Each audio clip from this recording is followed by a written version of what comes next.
Muy buenas tardes.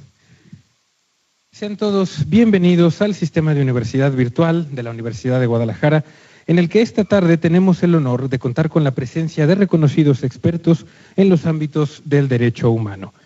Su presencia ha fortalecido los trabajos para la conformación de la Red Internacional de Derechos Humanos y Derecho Internacional Humanitario, que promoverá la investigación, capacitación y cooperación en dicha materia, y que el día de ayer se instaló en nuestro estado. El día de hoy podremos reconocer con su mirada los retos de la seguridad, la inteligencia y el derecho internacional humanitario. Este diálogo forma parte de las actividades del Segundo Congreso Internacional de Derechos Humanos, Justicia y Migración. Nos acompañan a través de la red de videoconferencias de la Universidad de Guadalajara estudiantes y académicos de los distintos centros universitarios de la red, además de la comunidad desde el portal de UDG Virtual. Le solicitamos a nuestros participantes a distancia que sigan las instrucciones que aparecerán en el chat para su registro y posterior expedición de constancia. Iniciemos dando un aplauso de bienvenida al doctor Pedro Trujillo, decano de la Facultad de Ciencias Políticas y Relaciones Internacionales de la Universidad Francisco Marroquín de Guatemala.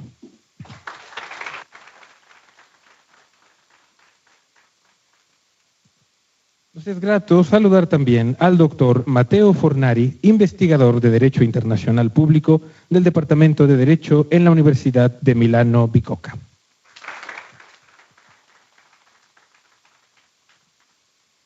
Y se encuentra con nosotros también la doctora Celina Realullo, del Centro de Estudios Hemisféricos de Defensa William J. Perry, de la Universidad Nacional de Defensa en Washington.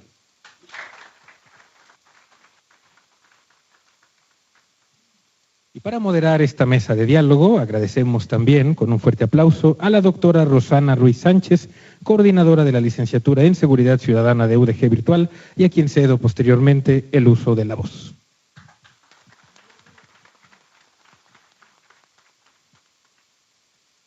Bueno, muy buenas tardes de nueva cuenta. La Universidad de Guadalajara, a través del sistema de universidad virtual, pues les da la más cordial bienvenida a esta actividad académica que se desarrolla dentro del marco del Segundo Congreso Internacional de Derechos Humanos, Justicia y Migración. La actividad que tenemos hoy es un panel denominado Retos de la Seguridad, la Inteligencia y el Derecho Internacional Humanitario.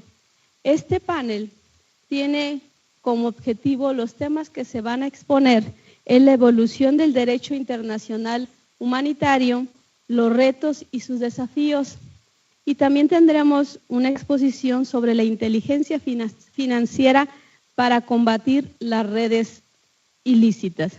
Por ello, le agradecemos en forma anticipada a los tres expositores el día de hoy nos acompañan para que nos compartan información de punta respecto a los temas antes mencionados. Y me permitiré dar una pequeña síntesis, semblanza, del primero de los ponentes, que es el doctor Pedro Trujillo Álvarez, quien es doctor en Derecho por la Universidad Complutense de Madrid, realizó la maestría en Relaciones Internacionales y Estudios sobre la Seguridad Nacional en la Universidad Francisco Marroquín en Guatemala, cuenta con el posgrado en Gestión y Planificación de Recursos de Defensa, Estrategia y Política de Recursos Militares por la Universidad de la Defensa Nacional, realizó el diplomado en Estadística Aplicada y Tratamiento Informático, Informática de Gestión por la Universidad Nacional de Educación a Distancia en España. Actualmente es decano de la Facultad de Ciencias Políticas y Relaciones Internacionales de la Universidad Francisco Marroquín en Guatemala. Es columnista de opinión para el diario Prensa Libre en Guatemala, así como conductor del programa A Solas. Dejo en uso de la voz al doctor Pedro.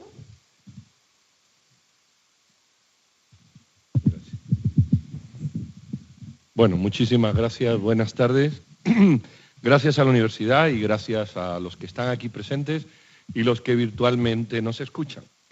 El título de la ponencia que yo voy a hacer en el tiempo que me han dado es así: Reto de la seguridad, la inteligencia y el derecho internacional humanitario. Vamos a intentar reflexionar sobre el derecho internacional humanitario desde la perspectiva de la evolución histórica de la inteligencia y la seguridad. Es decir, desde 1600, si queremos irnos atrás, los conflictos han venido evolucionando, la seguridad evidentemente se ha visto afectada, los medios de inteligencia también, y cómo esto ha sido acometido por el derecho internacional. Prácticamente ese es el modelo que les quiero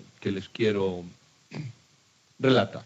El derecho internacional humanitario, sobra decirlo, pero conviene aclararlo a efectos de dejar el marco de exposición que vamos a tocar, supongo que todos, ¿verdad? Ahí lo ven, es una rama del derecho internacional público que busca limitar los efectos de los conflictos armados. Si nos vamos a ceñir a las guerras, y lo pongo entre comillas el concepto de guerra, porque es una de las cuestiones sobre las que hay que reflexionar del derecho, a los conflictos armados. Y protege a las personas que no participan en las hostilidades o que han decidido estar fuera de ellas.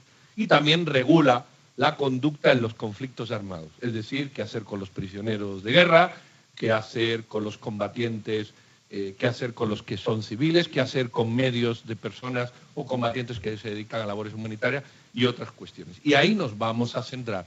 Y sustantivamente yo voy a reflexionar sobre los convenios de Ginebra y de La Haya, que es el marco regulatorio general e histórico de este derecho internacional humanitario. Bueno, vamos a entender la slide que les quiero presentar ahí. Ahí prácticamente se inicia las generaciones de la guerra según William Lind. Prácticamente a la izquierda ven ustedes el año 1700, la paz de Westfalia de 1648.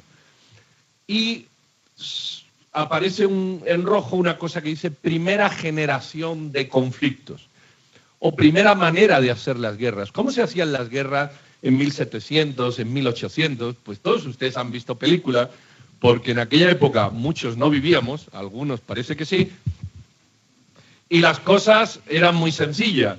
Se elegía un terreno en el que dos ejércitos se oponían frontalmente y mediante el uso de las armas del momento, pues uno de ellos era vencedor. ¿Quiénes eran los sujetos activos del conflicto? Pues los militares que iban al conflicto. No hay mucho. ¿Qué entorno había de víctimas civiles? Generalmente no había. ¿Y por qué? Porque los daños colaterales es evidente que eran difíciles de hacer fuera de un marco muy definido del campo de batalla. Creo que está... Luego les voy a poner una imagen, aunque creo que la imagen ya la tienen todos ustedes en la mente. La guerra de independencia norteamericana, una de ellas, las guerras napoleónicas y, obviamente, el derecho de los conflictos inexistente de alguna manera se sometía a las reglas caballerosas de los conflictos y de las confrontaciones. Es decir, se le daba cuartel al que se rendía, el enemigo que se rendía no era sujeto de ejecución, normalmente, ¿verdad? Había de todo. La rendición con bandera blanca significaba el perdón a partir de ahí del ejército derrotado, y muy caballerosamente se ofrecía salir al derrotado, incluso llevarse sus armas y sus banderas y escapar del campo de batalla. Con lo cual, pues el marco era más un marco de comprensión y de aceptación de reglas generalmente no escritas de conflicto. Pero el tiempo fue pasando. Estas guerras eran entre estados. Por eso pone ahí estados versus estados y eran las formas legales de guerra. Lo cierto es que el tiempo fue pasando y entramos en la segunda y la tercera generación de las guerras. Y esto empieza prácticamente con la Primera Guerra Mundial, las Segunda Guerras Mundiales, y yo creo que podíamos llegar hasta la Guerra del Golfo de 1991 y algunas otras, aunque yo lo limitaría entre 1991 y 1917. ¿Qué tipo de guerras aparecen ahí? Son estados contra estados o coaliciones de estados frente a otras coaliciones de estados. El eje en Alemania, Italia, Japón contra Francia, Reino Unido, Estados Unidos, pero finalmente eran estados como estados. Ya no aparece este concepto de campo de batalla limitado. El campo de batalla es todo y la guerra es total. Es cuando empiezan, sobre todo, mujeres que no combatían en los conflictos a formar parte de las industrias militares, y la mayor parte de la mano de obra de las empresas militares son mujeres, mientras el hombre está peleando en el campo de batalla, que es muy amplio. Y hay combates en ciudad, ya sí hay víctimas civiles. Hay bombardeos de ciudades, recuerden el bombardeo de Dresde en Alemania con bombas de fósforo que mata a cientos de miles de personas. Podemos hablar de Hiroshima y Nagasaki, o podemos hablar de los prisioneros de los campos de concentración alemanes u otros. Ya la caballerosidad de la guerra hay que regularla. Los convenios de la Haya que aparecen a finales del siglo XIX se transforman o se amplían con los convenios de Ginebra de los años 40. El derecho toma cuerpo porque se ven excesos en los conflictos y sobra que hablemos cuáles. Las víctimas civiles sí se dan, los daños colaterales también. La precisión de las armas no permite, como en el campo de batalla un fusil, apuntar directo al blanco, sino que se lanzan en barrios, mueren civiles. Los prisioneros de guerra son muchos, después, sobre todo en la Primera Guerra Mundial, que es la gran guerra que se cuestiona todo esto, y aparece el derecho internacional humanitario, los convenios de Ginebra, hablando de quién es combatiente, de qué derechos tiene un prisionero, de cómo se tratan a los prisioneros, independientemente de que la Segunda Guerra Mundial no fue el mejor ejemplo de todo esto, pero sí había un corpus legal posterior, sí hubo un corpus legal posterior que dejó claro cómo tenían que ser los conflictos. Y había un punto que en mi opinión es muy importante y trascendente y que la sociedad internacional ha pasado de largo. Para mí creo que es la clave, y es que la guerra se declaraba. Había una declaración formal de guerra.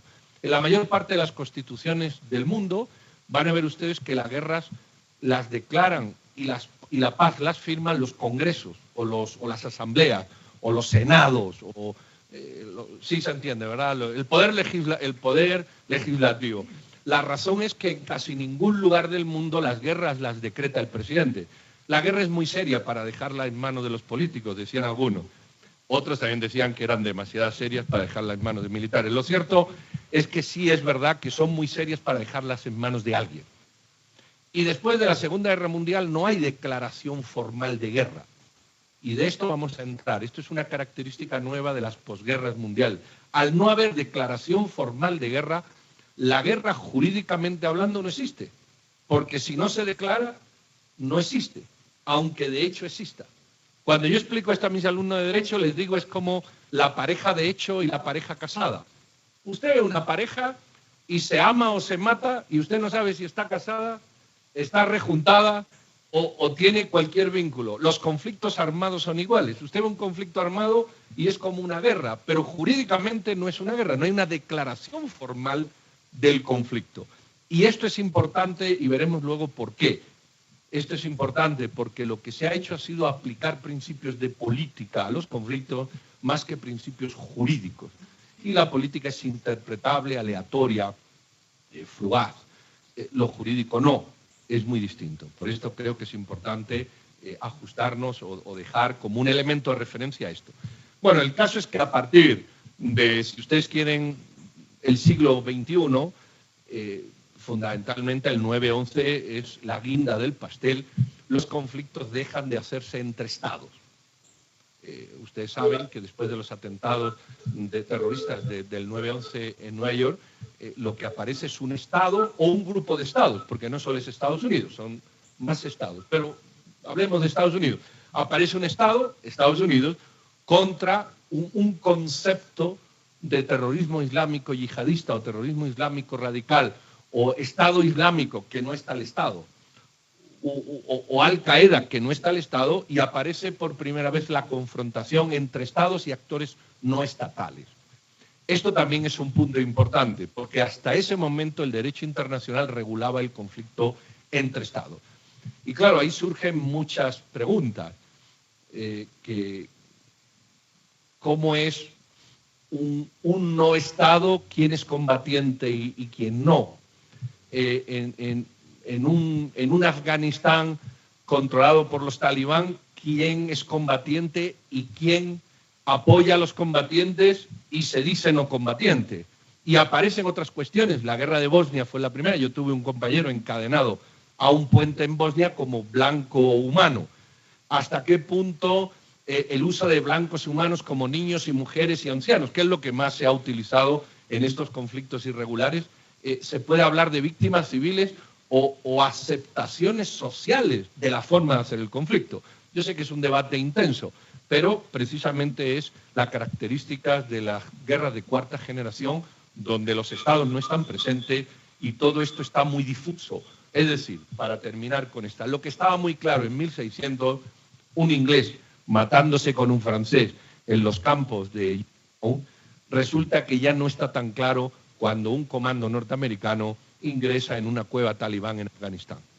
Creo que vemos la diferencia sustantiva y, en cambio, el derecho internacional no ha evolucionado a la misma velocidad que los conflictos. Los conflictos han evolucionado geométricamente y el derecho internacional humanitario no ha seguido esa evolución por cuestiones obvias. Lo jurídico requiere de una discusión y un asentamiento, sobre todo una aceptación de Estados mayor que lo político, que va a otra velocidad. Dicho esto, ahí vemos las guerras de primera generación, donde pues los ejércitos se mataban unos a otros. Ahí las víctimas civiles no tenían razón de ser. No digo que no existiera, no digo que no hubiera saqueos. O sea, al margen de la o de los siempre ha actuado gente, pero en principio eran ejércitos contra ejércitos, militares contra militares. La víctima civil no tenía razón de aparecer en estos conflictos normalmente. Sin embargo, las guerras de segunda y tercera generación ya sí, esa es la invasión o la... ¿Cómo se dice? La guerra de Kuwait del 91, la liberación de Kuwait por fuerzas multinacionales. Ahí sí, ahí ya aparecían otro tipo de conflictos, se cruzaban ciudades, había combates en localidades y ahí ya había bombardeos de zonas, ahí ya aparecían las víctimas civiles, pero había un derecho internacional humanitario desde el 49 y desde antes con la Haya que sostenía estos conflictos. Y ahora aparecen teorías modernas como esta, que les animo a leer. Esto es un autor español, Jorge Bestringe, que escribió este libro. Es muy sencillo, lo encuentran en red. Tiene como 4 capítulos y muchos anexos.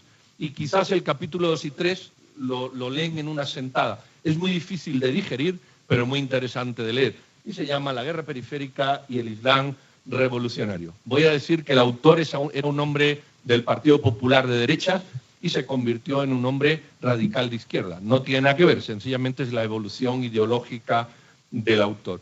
¿Qué viene a decir el autor en este libro? Que las guerras son asimétricas. ¿Qué significa? Que ya no hay asimetría, ya no hay igualdad entre ejércitos. Y evidentemente hay ejércitos muy poderosos, y él particularmente refleja el ejército norteamericano, y el resto son ejércitos que evidentemente pues, apenas cuentan con una estructura básica. Y frente a esa diferencia de simetría, donde hay alguien que tiene una tecnología brutal, Estados Unidos, donde se puede utilizar drones, donde se puede utilizar el espacio como control, GPS y todo esto, hay otros ejércitos que evidentemente no tienen nada. Y él se pregunta, ¿cómo se combate en una guerra asimétrica?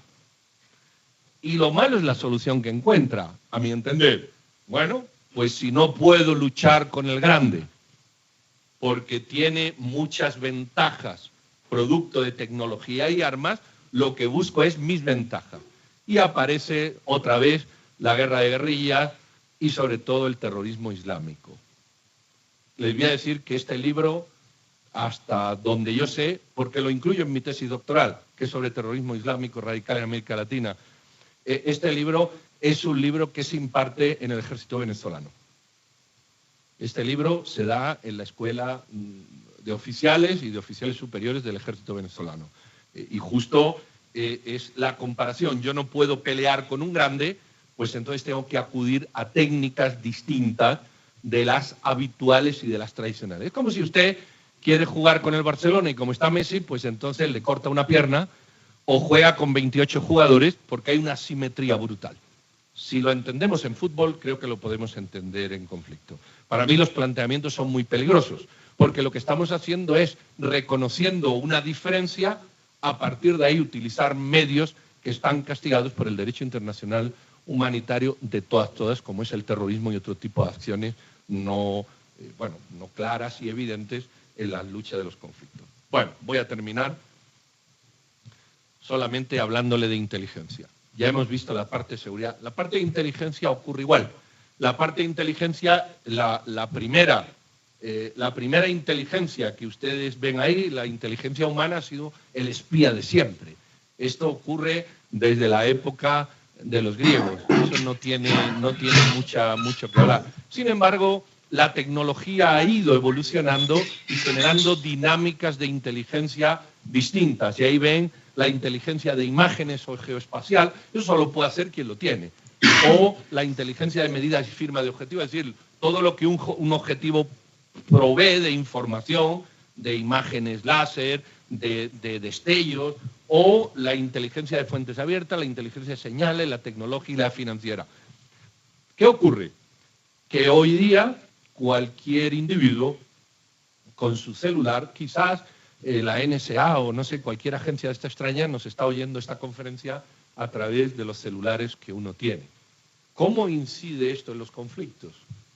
Ustedes han visto los drones, no están tripulados, o han visto cómo se acabaron con muchos objetivos de la OLP, la Organización de Liberación de Palestina, en los años 80 y sobre todo 90, a través de medios de señales satelitales que detonaban explosivos en teléfonos o lanzaban misiles puntuales. ¿Cómo no hablar o cómo contemplar las víctimas colaterales o de los conflictos desde el derecho cuando la tecnología cada día evoluciona? ¿Cómo regular esto? ¿Cuál es la conclusión de todo esto? Para cumplir con mi tiempo, que surgen una serie de preguntas que el derecho no ha solucionado. El derecho ha ido más lento que la política. Es normal, pero ha ido más lento. Entonces, hoy todo se hace con actuaciones políticas. Se le declara la guerra al terrorismo, se declara la guerra financiera. Bueno, se montan campamentos como Guantánamo, que no se sabe quiénes hay ahí, qué estatus jurídico tiene. Son prisioneros de una guerra no declarada. Entonces, ¿no son prisioneros de guerra o sí lo son? Y entonces, en este limbo político se manejan mejores los países que en el limbo jurídico.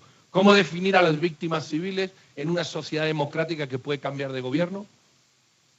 Porque antes había gobiernos que imponían. Ahora hay sociedades que no se atreven a cambiar a su gobierno. ¿Son víctimas o son cómplices del gobierno? Pues es una pregunta. ¿Se puede hablar de combatientes y no combatientes en una democracia donde hay posibilidad de que el no combate se ejerza a través del voto democrático? Si se acepta el concepto de guerra asimétrica, ¿todo vale o cómo compensamos la asimetría? ¿Hay que modificar el concepto de guerra declarada? Porque hoy las guerras ya no se declaran. Entonces son conflictos armados, pero no son guerras declaradas.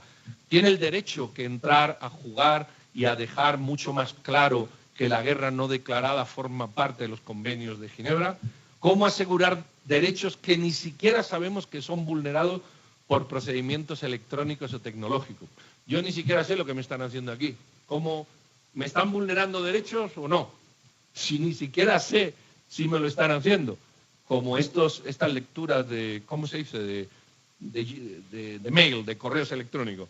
¿Es posible que el derecho internacional humanitario se ponga al día en un mundo que avanza a una velocidad impredecible, sobre todo en materia de tecnología?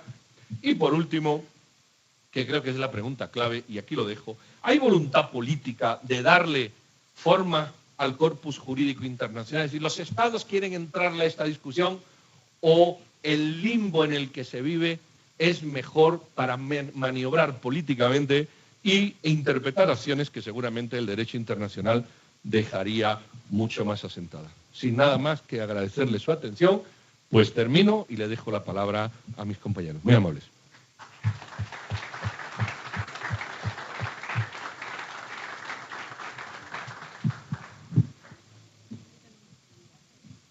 Agradecemos al doctor Pedro Trujillo. Al final de las 3 exposiciones se harán las preguntas que ustedes crean convenientes. Bueno, procederé a dar lectura a la semblanza del doctor Matteo Fornari, quien es doctor en investigación de Derecho Internacional Público por la Facultad de Derecho de la Universidad de Milano.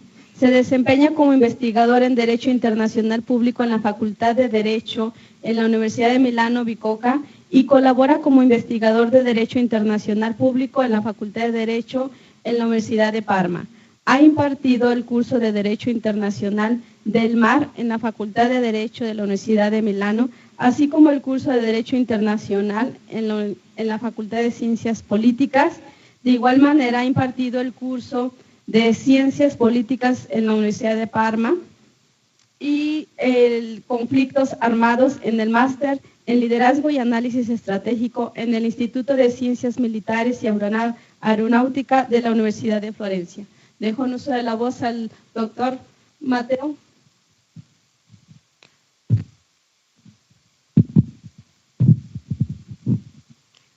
Sí, en verdad yo tuve clase de Derecho Internacional Público en Parma en 1870 más o menos.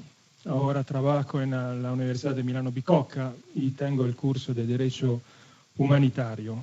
Y tengo que confesar una cosa: si yo voy a ver la lámina de la presentación virtual de este panel, yo bajo mi nombre leo experto en Fuerzas Armadas en México y Seguridad Nacional. Yo creo que este es un chiste de mi compañero Molesnik que me invitó acá. Tengo que confesar que es la primera. No tengo ningún las Fuerzas Armadas mexicanas, ni soy un experto de seguridad. Bueno, cuando me pidieron de hablar de los desafíos del derecho internacional humanitario, tuve un poco de dificultad en el sentido que hoy en día son muchos los desafíos del derecho internacional humanitario. Por falta de tiempo, yo pensé hablar de tres retos, tres cuestiones que se plantean hoy en día: participación directa en las hostilidades, la noción de objetivo militar, que es una noción clásica, pero que presenta muchas cuestiones de interpretación y por ende de aplicación práctica, y al final quisiera hablar sobre nuevas tecnologías, en particular la guerra informática o los ataques informáticos o las operaciones informáticas.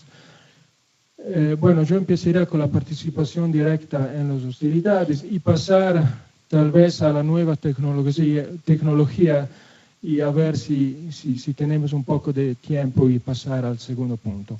Por lo que respecta a la participación directa en las hostilidades, creo que todos sabemos cómo esta cuestión sale todo del principio de distinción, que es la regla fundamental de los conflictos armados, definida por el primer protocolo como la regla fundamental.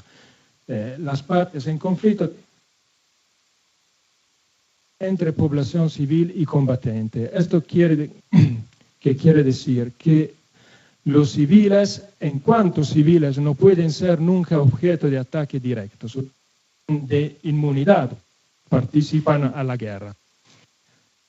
En este sentido, tenemos una excepción a la regla de distinción en este artículo del 51 del primer protocolo de Ginebra. Las personas civiles no pueden ser objeto de ataque, salvo si participan directamente en las hostilidades y mientras dure tal participación.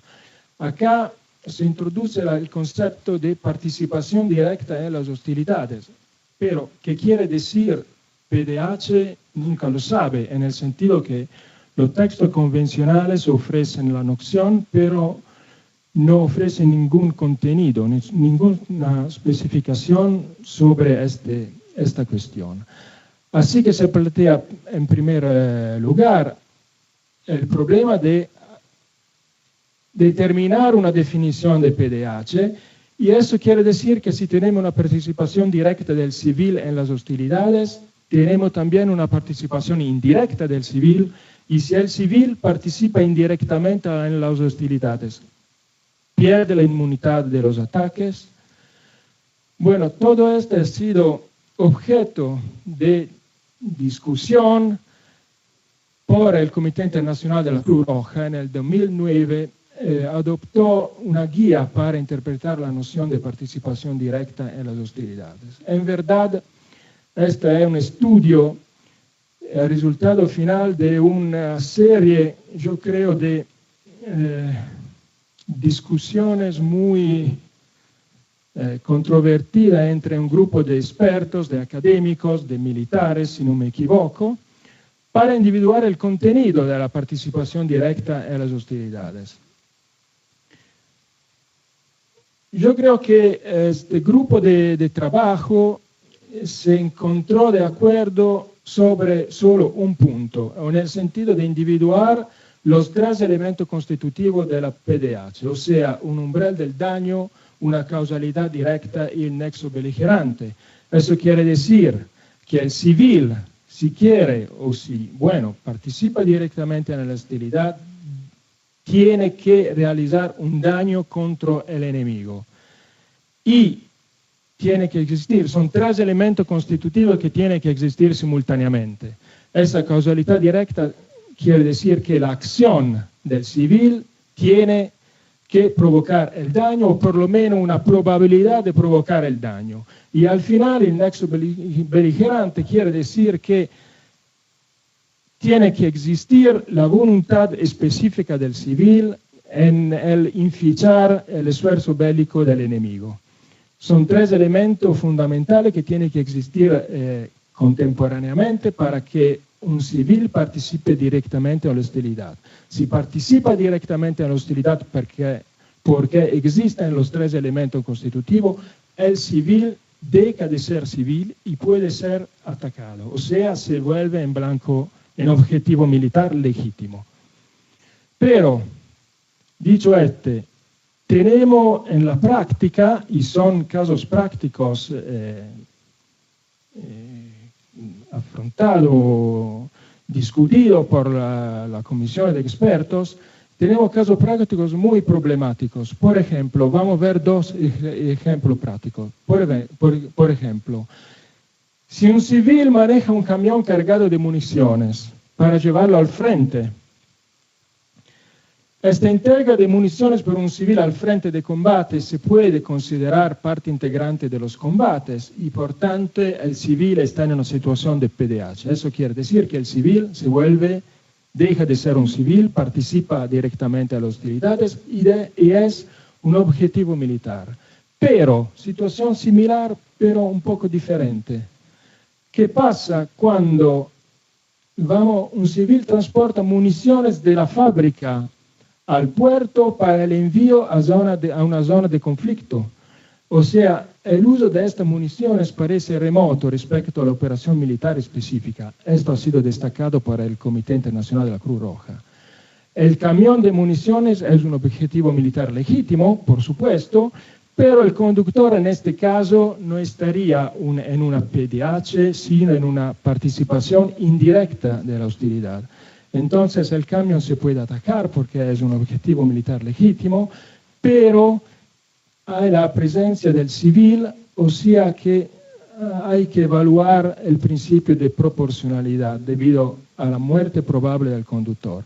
Esta es una situación que ha sido muy debatida entre los comisarios, los expertos que adoptaron este informe, y se pelearon mucho los comisarios, los expertos sobre esta situación, porque no todos estaban de acuerdo.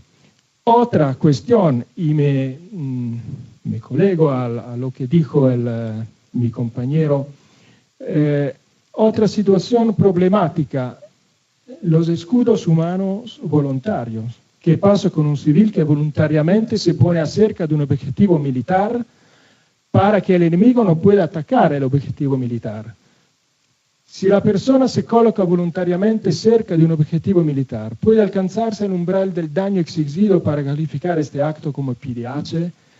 Y acá se enojaron mucho entre ellos los expertos de esta guía para la participación directa en las hostilidades, porque al final el informe del Comité de la Cruz Roja dice que el hecho de que algunos civiles abusen de forma voluntaria y deliberada de su derecho a la protección contra los ataques directos, no implica que pierdan la protección de los ataques. O sea, parece que también un escudo voluntario goza de inmunidad, aunque vaya a inficiar el esfuerzo bélico del enemigo. Por ende, tenemos muchas críticas a la noción del PDH. La PDH se puede definir como el fenómeno de puerta giratoria, el revolving door en inglés. O sea, el campesino que durante el día es un agricultor, por la noche baja su instrumento para cultivar el campo, agarra un mitra, un arma, y va a disparar contra el enemigo. Y al final baja el arma y se vuelve al campo para cultivar el campo. Eso quiere decir que durante la noche es un objetivo militar legítimo, pero en el momento mismo, cuando baja su arma y se vuelve a la vida civil, no se puede más atacar. Este es un fenómeno que ha sido muy criticado por algunos estados, como Israel, como los Estados Unidos, por ejemplo, porque este, por supuesto, es un fenómeno. En este sentido, la PDH no permite de hacer frente efectivamente a fenómenos de grupo armado organizado como los miembros de Al-Qaeda o sobre todo los miembros de ISIL. En este sentido, los Estados Unidos, soportados por la jurisprudencia de Israel, introdujeron otra noción, la noción de función continua de combate, que sirve para hacer frente al fenómeno de los grupos armados, de los miembros de los grupos armados organizados. Esta decisión del 2005, la así llamada el caso de los targeted killings, el Tribunal Supremo de Israel destacó como un civil que se une a una organización terrorista convirtiéndola en su familia, en su hogar, y que en el ámbito de su papel en esta organización terrorista realiza una serie de actos hostiles con periodos y otro, pierde su inmunidad de los ataques. Eso quiere decir que el descanso entre conductas hostiles no es otra cosa que la preparación del próximo acto hostil. Y esta cosa creo que tenga un poco de su lógica para hacer frente al fenómeno de los grupos armados organizados como ISIL. Un guerrillero, un combatiente, como queremos decirlo, pertenece a un fenómeno como Al-Qaeda o como el ISIL, siempre hay que considerarlo como un enemigo, como un combatiente. No importa si en un cierto momento de su jornada, de su día, deja el arma y se vuelve a familia o no participa a la guerra, porque es soltanto un fenómeno pacífico, entre comillas, en una vida dedicada a la organización bélica o violenta. En este sentido, el mismo Comité Internacional de la Cruz Roja, en la guía que hemos visto antes, parece que acepta esta cuestión, esta función continua de combate. Pasamos al tercero, que sería en este sentido el segundo. Vamos a ver si tendría que cambiar color. Bueno. La nueva tecnología, en particular la ciberguerra, podemos definirla como la última frontera del derecho internacional humanitario.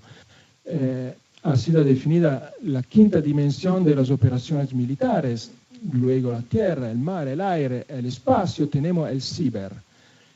Y debido a la total interconexión y omnipresencia de redes informáticas, el uso de este ataque informático, entre comillas, por ahora, como malware, gusanos, trojan, permite a extraños de insertarse dentro de estas redes y no se sabe quién es este extraño.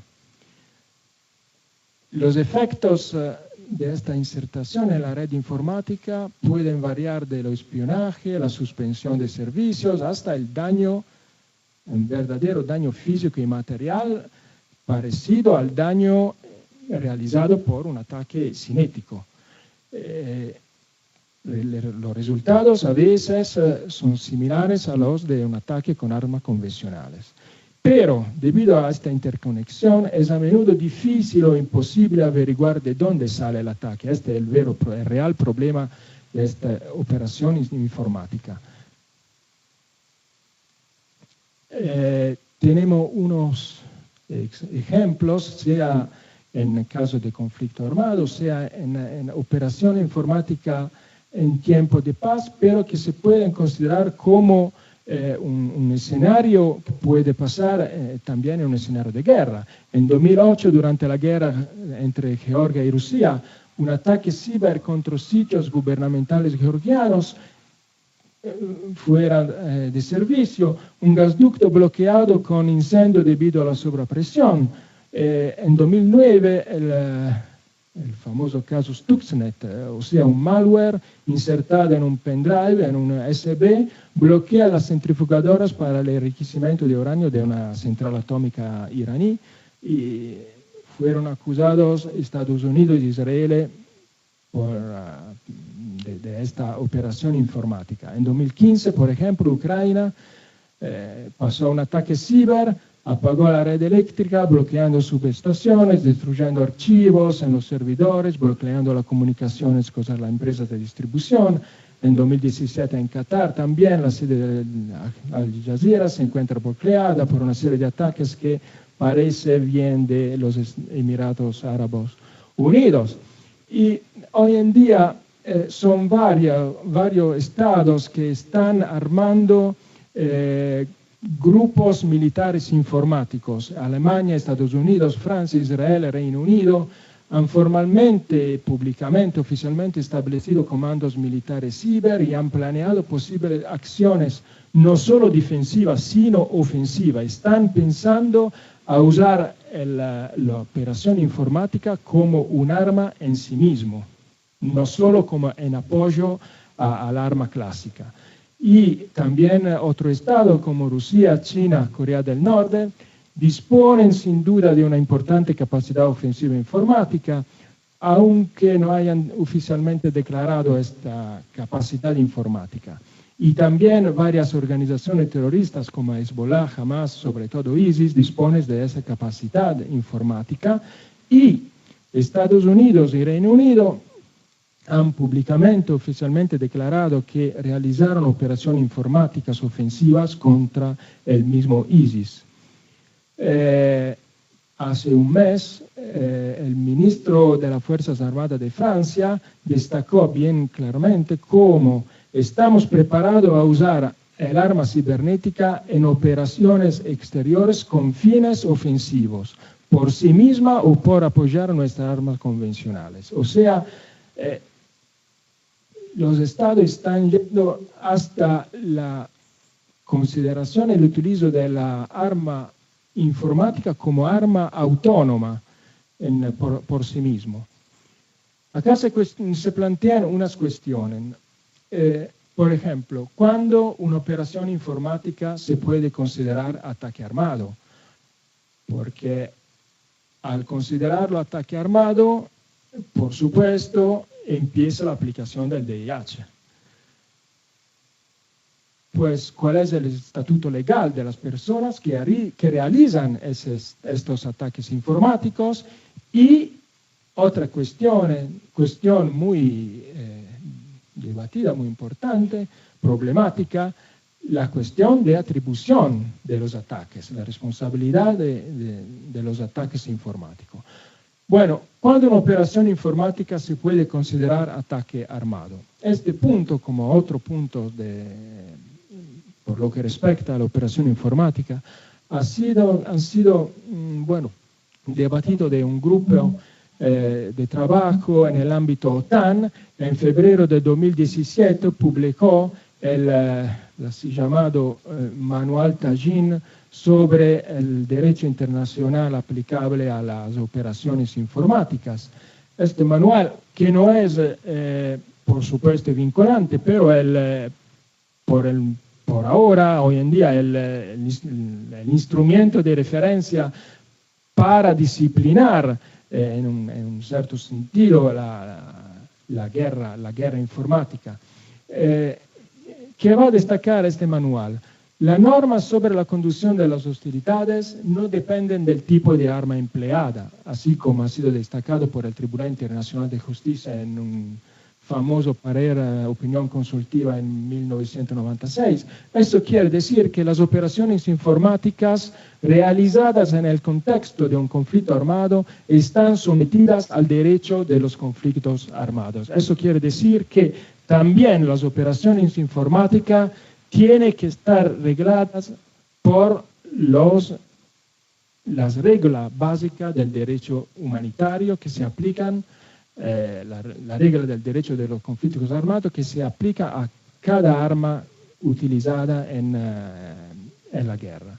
Y para calificarse como ataque, una acción informática debe provocar consecuencias perjudiciales, o sea, un perjuicio a la otra parte suficiente para afectar su esfuerzo bélico. Esto quiere decir que la noción de ataque se evalúa a la luz de las consecuencias que se producen. O sea, es determinante, es importante determinar qué tipo de consecuencia el ataque informático realiza. Por ejemplo, una introducción de falsos datos en un sistema control del tráfico aéreo para causar la caída de un aereo militar. Si cae un aereo militar, que es un objetivo militar legítimo, el mismo daño que realiza un ataque cinético, un misil, un cohete. Si el mismo daño de un arma cinética, se puede hablar de ataque informático.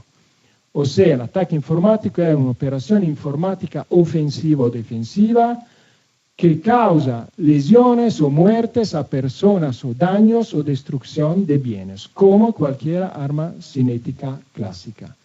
Otro punto, el estatuto legal de las personas que realizan ataques informáticos. Acá tenemos que distinguir, yo creo, entre personas. Si la persona que realiza ese ataque informático es un militar de Estado, yo creo que no tenemos ningún problema. O sea, esa persona, ese militar, es un objetivo militar y se puede atacar en cualquier momento durante un conflicto armado, porque por definición el militar es un objetivo militar.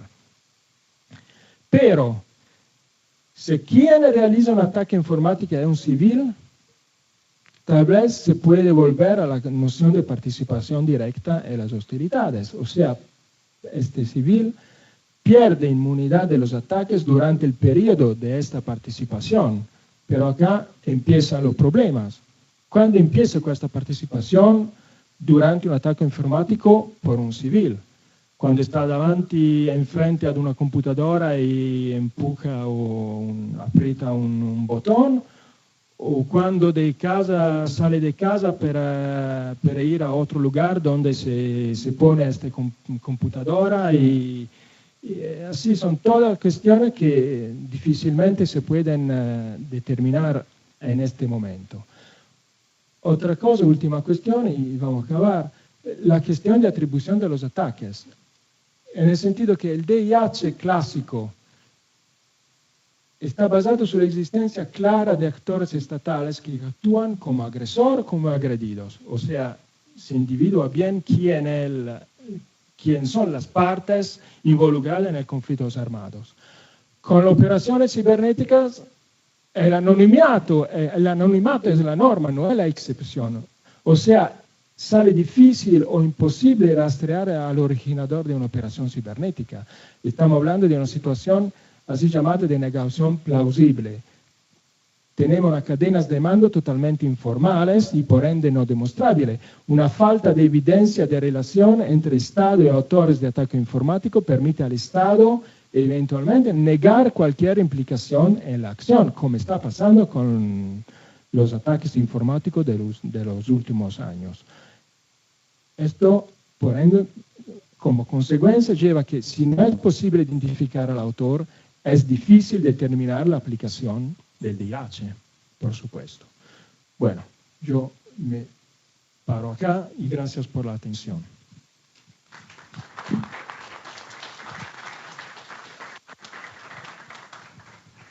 Agradecemos al doctor Mateo Fornari por su exposición y bueno, continuando con esta actividad, le daremos el uso de la voz a la doctora Celina Realullo, no sin antes darles una pequeña semblanza.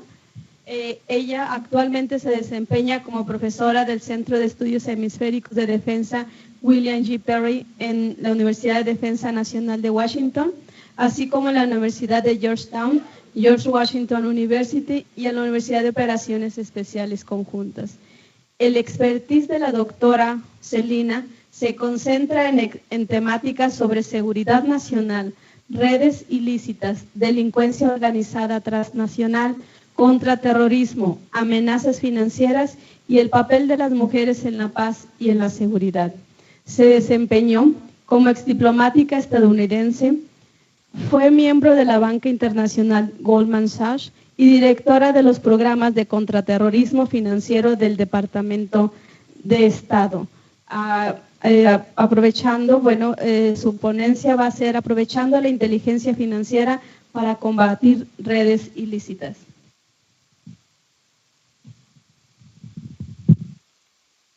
Muy buenas tardes y muchas gracias a la universidad, a nuestra moderadora, doctora Rosana, y a todos ustedes de compartir su tiempo con nosotros.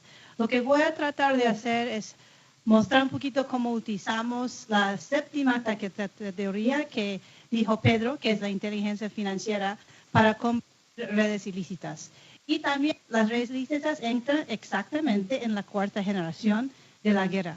¿Y sabe quiénes son? Redes ilícitas incluyen terroristas, insurgentes, criminales y los que son facilitadores de crimen organizado y también terrorismo. Y todos son civiles. Entonces es muy interesante que vamos a abordar un poquito las dos otras presentaciones para mirar cómo ponemos eso en práctica. Lo que estamos observando es que ahora mismo se globalizó no solamente lo que son las ventajas que nos proporciona a todos nosotros como ciudadanos globales, acceso a productos, servicios, información o hasta físicamente para viajar, para compartir este congreso con ustedes. Pero al mismo tiempo hemos visto que esos actores ilícitos y sobre todo ilícitos armados se han aprovechado también con la globalización. Vamos a ver unos casos casos de narcotráfico, tráfico de armas, trata de personas. También lamentablemente se están multiplicando estos casos. ¿Y quiénes son víctimas de estos delitos? Lamentablemente todos nosotros somos estos, en este caso víctimas, ¿no? Cada país tiene 4 misiones imprescindibles ante su población. Primero es proveer la seguridad, promover la prosperidad en una economía lícita, quiero subrayar. También sociedad, Estado de Derecho, que me pueda sentir salva y sana en mi comunidad. Y por último, gobernanza, donde el gobierno representa y respeta la voluntad política del pueblo tras elecciones transparentes y también accesibles. Lo que hemos visto últimamente, que estos delitos que tengo en la burbuja roja, si ustedes pueden ver, no son delitos nuevos. Siempre hemos tenido todo tipo de contrabando, prostitución, esclavitud. Los nuevos delitos son ciber. Pero lo que pasó con la globalización es que la magnitud, la velocidad, la riqueza y lamentablemente en nuestra región, en las Américas, la violencia que está acompañando esos delitos ya está en realidad presentándose como amenaza a la soberanía y seguridad nacional de nuestros países. Y lamentablemente lo tenemos aquí en nuestra región. Lo que hemos visto es que ahora no se puede hablar de antes, como de países productores de drogas, de tránsito y de consumo, o de dónde provienen migrantes, porque está pasando por todas partes de nuestra región, sobre todo con el desarrollo de drogas sintéticas por químicas. Y también, lamentablemente, estos flagelos ya compartimos todos en la región.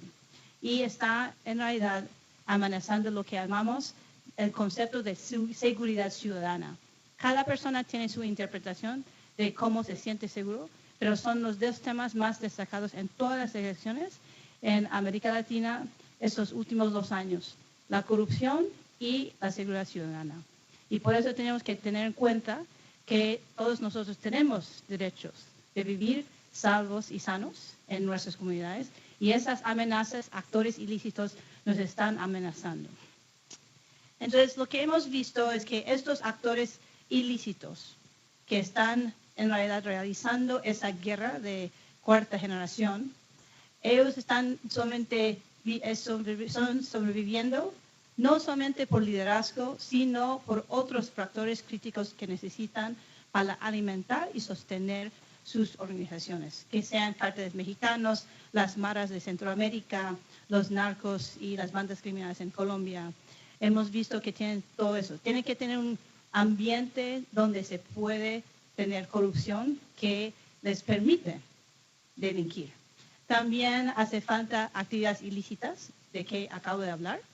También ellos dominan ahora tecnología y también cadenas de suministro y cómo consiguen armas.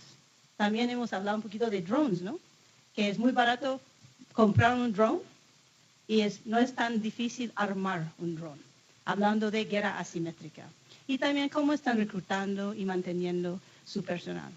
Se puede hablar de grupos terroristas, tanto como criminales, que siguen y persiguen jóvenes que están buscando misión. Y lamentablemente muchos escogen camino a la violencia y a la delincuencia. Por último, todos estos factores tienen una cosa en común, que sirve como oxígeno para cualquier organización, sea lícita o ilícita, es el dinero. Y por eso vamos a enfocar un poquito sobre cómo es que estos grupos manejan su dinero y con qué fines. Si solamente hay una cuadra de una lámina que tienen que memorizar, es esta. ¿Cómo es que el grupo está recaudando fondos? ¿Cómo están moviendo los fondos? Hay grupos tan ricos que tienen que guardar, esconder sus fondos. Y por último, ¿cómo están gastando? Lo de gastos es muy importante para los que siguen el campo de contraterrorismo, para prevenir el próximo atentado de 9/11. Porque hay indicaciones cuando estos grupos operativos empiezan de preparar una operación, están gastando el dinero. Entonces veamos un poquito cómo es que se mueve. En los medios se mezcla mucho lo de lavado de dinero con financiamiento de terrorismo. Financiamiento de terrorismo muchas veces no se trata de dinero sucio, se trata de donaciones. Y eso fue el caso de Al-Qaeda, que fue responsable de los atentados de 9/11. Pero lo que hemos visto que es más común es lavado. Lo que son proveniencias, ingresos de actividades ilícitas, y luego está tratando de disimular, diversificando dónde va el dinero y al final cómo se reincorpora en la sociedad.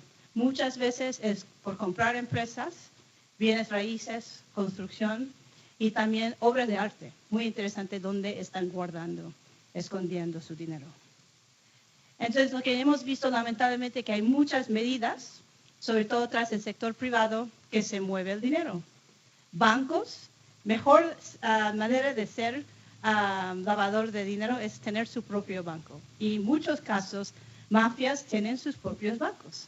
Y también físicamente moviendo con mulas, el movimiento físico de dinero tras las fronteras.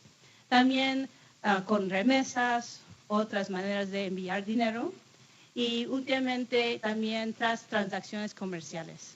Acuerdos como NAFTA y ahora la renegociación de NAFTA puede alimentar, que mueve dinero sucio, tanto como todos los productos que compartimos entre Estados Unidos y México. Y por último, en ciber. Es un gran desafío ahora con la tecnología que es el quinto dimensión de que hablamos, de ciberespacio, donde se puede lograr ser anónimo. Y eso es ahora algo que es un gran desafío para nosotros, que estamos tratando de rastrear la pista del dinero. Entonces, aquí nada más unos ejemplares. Ustedes se recuerdan de HSBC, ¿verdad? Lavaron en 2 años casi $8,000 millones. Ningún banquero, ni americano, ni mexicano se fue a la cárcel. Solamente el banco pagó una multa. y dijeron que fue como un impuesto, un costo de hacer negocio. Es muy lamentable. También ustedes pueden ver aquí, físicamente, ya se habla mucho de los migrantes que están atravesando todo nuestro hemisferio y muchas veces en vez de pagar un coyote para el servicio de trasladarse, ellos llevan drogas y también en este caso dinero. Y aquí abajo también tarjetas de prepago. Hemos escuchado ya que ya se paga sicarios con tarjetas de prepago, así evitando lo del efectivo o del robo que un intermediario va a interceptar. Muy interesante la tecnología que nos ayuda para comprar Starbucks, café, ¿no? Ayuda también, lamentablemente, a las redes criminales. Y por último, lo de Bitcoin. Eso también, como el dinero no tiene bandera, no tiene nacionalidad, son efectos de globalización. Es muy difícil, más difícil, buscar de dónde la proveniencia, quiénes son los que están lavando y también quiénes son los cómplices en todo lo que tiene que ver con lavado. Entonces, nosotros ahora mismo estamos utilizando la inteligencia financiera muy debidamente contra blancos criminales, tanto como terroristas. Y es algo que ya llevamos como 10 años incluyendo eso, y fue parte muy importante de varios casos que vamos a abordar. ¿Cuál es la estrategia desde el punto de vista de Estados Unidos? Se basa en 3 pilares. El primero son operaciones de inteligencia y fuerza pública. Ustedes que miran Netflix, hay muchos ejemplos ahora de Netflix donde la inteligencia financiera resultó descubrir una célula. Si ustedes han visto Jack Ryan en Amazon, que es la nueva película, es todo eso de seguir la pista de un grupo terrorista. Segundo, es muchas de las noticias son nombramientos, señalamientos. Cuando tienen listas de lista Clinton, Kingpin, donde se denuncia a una persona y también se congela sus bienes y luego extinción de dominio. Y por tercera parte es cómo mejorar nuestra capacidad de implementar, incorporar la inteligencia financiera a operaciones de contraterrorismo y contracriminalizado. Veamos aquí el caso actual, ¿verdad? Suena, ¿no? Entonces empezó, es quizás el juicio del siglo. Y ahora falta otra serie de Netflix del propio juicio, ¿no? ¿Quién va a jugar el papel del amante? Nadie sabe. Entonces, ¿qué pasó? Fue nombrado un kingpin por ser narcotraficante más buscado por los Estados Unidos, y aquí también. Y es un caso muy interesante de cooperación muy estrecha entre México y Estados Unidos en cada etapa, en cada nivel, que logró su recaptura, ¿verdad? Porque salió 3 veces, ¿no? Escapó. Y también la extradición. Y ustedes saben que también ayer llegó condenado. Hay muchos que están hablando. Uno de los 10 cargos fue por lavado de dinero, el complot de lavar dinero. Y ahora ustedes quizás han escuchado que sale esa cifra de 14,000 millones de dólares que pertenece a él, dicen, y ahora va a empezar todos los juicios y también, digamos, las etapas para hacer extinción de dominio. Y es en muchos países, en muchos estados aquí en México. Y ahora viene quién va a recibir el dinero. Eso será el debate. Será una colaboración entre Estados Unidos y México. Entonces, está por ver qué va a pasar, pero es muy interesante cómo también la inteligencia financiera, que no miente, ¿no? Si yo voy a trasladar dinero a Rosana, vamos a tener esa hora, este saldo y quién recibió. No se puede esconder. Un informante confidencial puede desaparecer o cambiar de idea. Entonces, por eso estamos prestando mucha más atención a esos movimientos del dinero. Y también ustedes han escuchado que Estados Unidos tenemos listas y sanciones contra países patrocinadores del terrorismo. Aquí tenemos Corea del Norte e Irán, con quienes estamos utilizando este instrumento para negociar, para que ellos no logran ser potencias nucleares. Pero lo que quizás les interesa más es el caso actual, de lo que está pasando con Venezuela. Entonces, en el caso de Maduro y su cúpula, todos están en la lista de narcotraficantes, pero también otra lista por sanciones de violar los derechos humanos de los venezolanos. Y también tenemos categorías de países, personas y ahora empresas. Ustedes escucharon que también estamos haciendo extinción de dominio y también parando todas las actividades de PDVSA, que es la empresa más importante petrolera, es como Pemex en Venezuela, para prevenir que estos que están ahora no representan el país, el gobierno del país, pueden recibir y utilizar ese dinero. ¿Y qué estamos tratando de hacer en plan más integral? ¿Cómo podemos, primero, detectar actividades donde movimiento de dinero y financiamiento ayuda a estos? ¿Y cómo podemos también lograr al juicio, aplicar la ley y también prevenir que ellos sigan delinquiendo en el lavado o financiamiento del terrorismo? También lo que tenemos que ver es cómo prevenir. Y eso hace falta una colaboración muy estrecha entre el gobierno y el sector privado. Pero lo que quería hablar hoy es sobre este tema. Si estamos de acuerdo que la trata de personas es una violación de derechos humanos.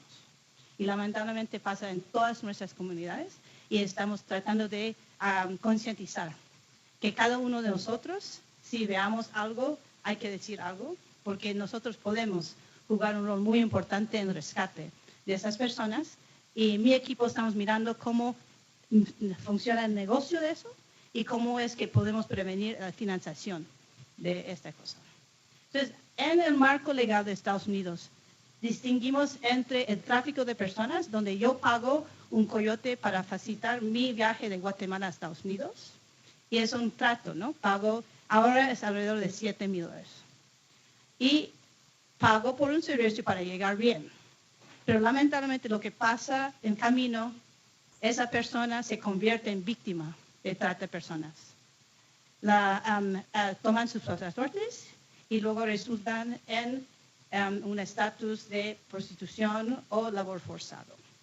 Y lamentablemente esta es la cosa cuando es la transformación de tráfico de personas a trata de personas.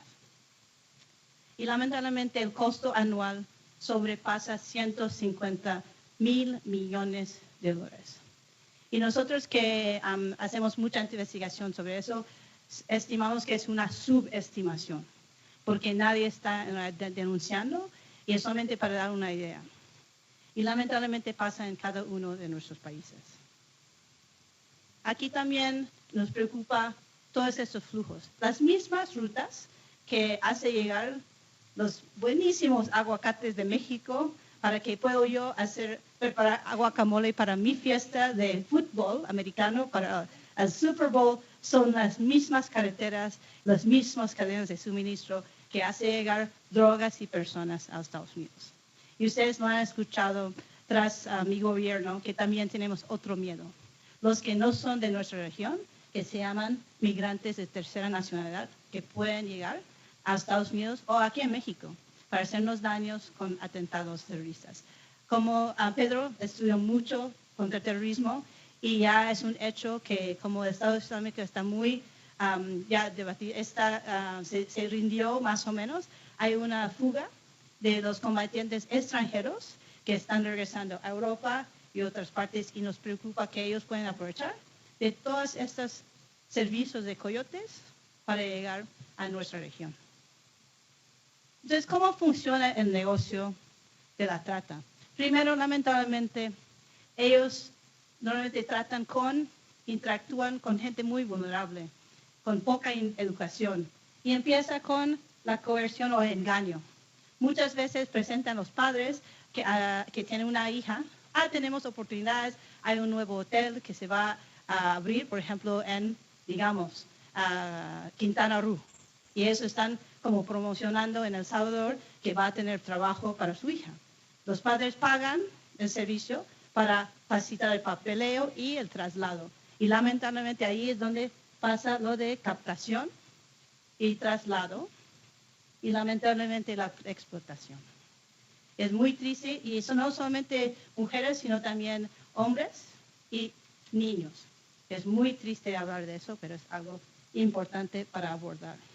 ¿Y cómo es que el negocio se divide? A pesar que se habla mucho, se piensa en trata de personas, que es explotación sexual, es solamente 66% porque tenemos labor forzado y también los que viven, trabajan en casas, en hogares. Para mí es interesante distinguir las estadísticas, pero el hecho que una persona no tiene su libertad, no importa en qué situación está. Y por eso tenemos que ayudar que cambien estas situaciones. Entonces, ¿cómo es que están manejando, sobre todo, el flujo del dinero? Muchas veces esas redes tienen muchos tentáculos y mucha gente que son cómplices, porque a pesar que piensan siempre a un señor que maneja estas niñas para prostitución, muchas veces son mujeres que manejan ese negocio, que cuando ellos vi eso fue un susto, ¿no? Y también hay banqueros que están ayudando. ¿Qué hacen? Están subiendo el dinero y quitando dinero al mismo tiempo, tras fronteras también. Entonces tuvimos que dedicar mucho tiempo para capacitar todos en el sector privado para mirar señales, lo que llamamos banderas rojas. Aquí en México, en Estados Unidos, en muchos países en Latinoamérica, siempre hay un informe inmediato. Si voy a dar para cumpleaños más de $10,000 a Mateo como regalo, va a ser un informe al Banco Central que yo, Celina, estoy transfiriendo. Estas transacciones de trata de personas siempre son menores. Entonces estamos educando a los que están monitoreando el sistema banquero. No tiene que ver el saldo, tiene que ver la actitud y también señalamientos. Y es lo que estamos tratando de hacer en esto. Nada más para mostrarle un caso actual. Todavía está en apelación, entonces no puedo nombrar ni los bancos ni el país, pero solamente para mirar que son varios bancos con varias cuentas bancarias y varios actores, pero todos trabajan para la misma red. ¿Y cómo hacen? Están moviendo dinero tan rápidamente que es muy difícil que un banco pueda mirar eso. Pero lo que pasa es que una vez que se detiene una parte de la célula, ellos también, cuando uno está detenido, el celular sirve mucho, ¿no? Porque en WhatsApp encontraron números de cuentas bancarias y siguieron físicamente la pista de dinero y miraron las cantidad de actividades, transacciones en cada cuenta, y por eso desarrollaron eso. Y en este caso son hasta ahora $2,5 millones que está sujeto a extinción de dominio.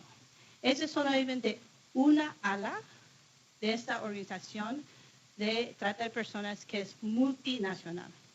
Y es solamente el primer caso de esa red. Y esperemos que habrá más, porque están físicamente siguiendo las transacciones y las transferencias que describí antes, ¿no? Pero, ¿qué estamos pensando hacer hoy? Aquí viene de una de mis exalumnas en Perú, que trabaja muy estrechamente con la ONU y el tema de trata. Si usted ve algo en su comunidad que es algo raro, tiene que decir algo o preguntarse, ¿es un caso de trata? En Estados Unidos tenemos un caso, en las noticias se está concientizando mucho más. Y una señora que vivía muchos años al lado de una mansión de un diplomático extranjero. Y ella, después de ver este informe por la televisión, se estaba preguntando, wow, estas dos señoras salen solamente para echar la basura. No van a la iglesia, no van al centro comercial, no reciben, trabajan como las empleadas de esta casa. Resulta que estaban encerradas. Son dos filipinas encerradas 7 años. Y por esta señora que solamente vio ese informe por la televisión, sabía que denunció y explicó un poquito y luego fueron rescatadas estas dos. Ustedes saben mejor su trabajo, su comunidad, su iglesia y también quienes están entrando en sus espacios. Y es algo que nosotros tenemos que prestar más atención. Entonces, yo que soy neoyorquina, siempre después de 9/11 había esos letreros que dijeron, Si vea algo, diga algo. En el metro, en el autobús, si había una mochila suelta. Tratamos ahora de aplicar este concepto en todas partes de la sociedad y sobre todo en lo de aquí. En México ustedes tienen esa campaña. No sé, ¿cuántos de ustedes han escuchado de Aquí Estoy? ¿Ve? Que todavía falta concientización. Y aquí también es algo con la ONU. En Estados Unidos la llamamos campaña azul, donde también estamos tratando de rescatar. Estados Unidos, si usted es víctima de trata y se escapa, tiene derecho de una visa de amnistía, de asilo, y también una recapacitación para una vocación y porque muchas de ellas víctimas, mujeres, nunca han terminado el colegio.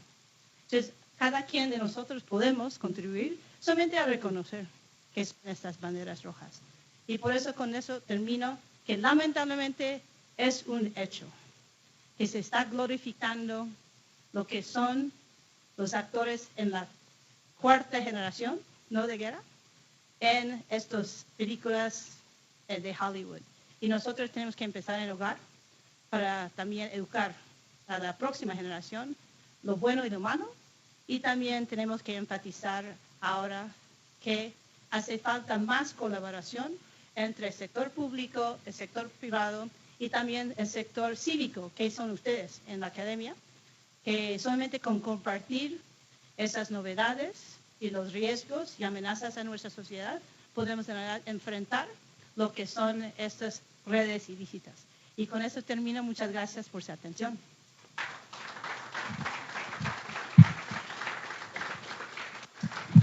Muchas gracias a la doctora Celina Relullo.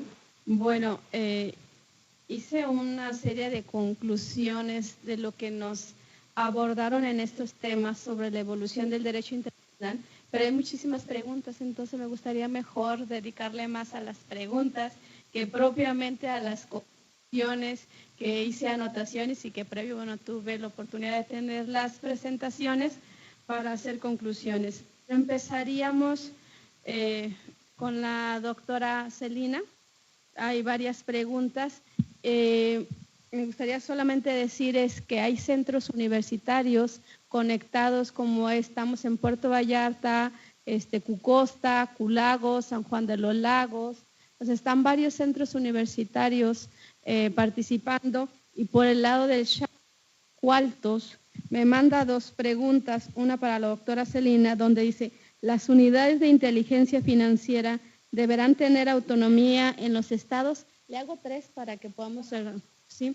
El licenciado, el doctor Luis Gabriel Hernández nos dice: ¿cómo diferenciar entre las remesas del lavado de dinero? ¿Se puede detectar los ataques cibernéticos? Y la última, ¿en México estamos preparados para prevenir ataques terroristas?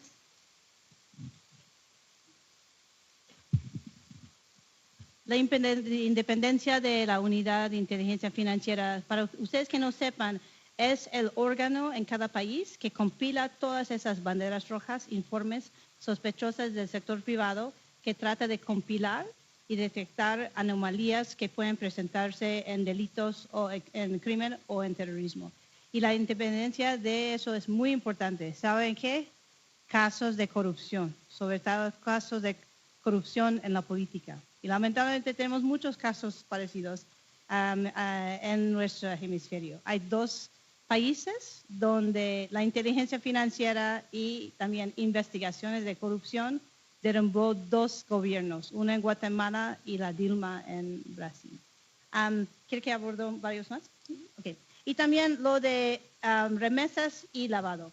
Ustedes saben que la mayoría de remesas son para ayudar familiares, pero lamentablemente hemos visto, sobre todo en casos de economías dolarizadas, sobre todo en El Salvador, hay que estudiar. Si yo envío a mis parientes el cierto saldo cada mes, hay como un récord, ¿no? Y luego cuando está, en vez de $100 cada mes, resulta son 1,000 cada mes. Ahí es donde se está detectando, porque es bandera roja. Y por eso también hay que utilizar inteligencia artificial, que está como monitoreando los niveles. Y también todavía hace falta analistas humano. Todavía no puedes reemplazar personal con la tecnología. Y es algo que estamos mirando. Y otro ataque, yo sé que Mateo va a hablar más de eso, pero en el campo de cibercrimen y criptomonedas, ahora hay robos de las carteras virtuales.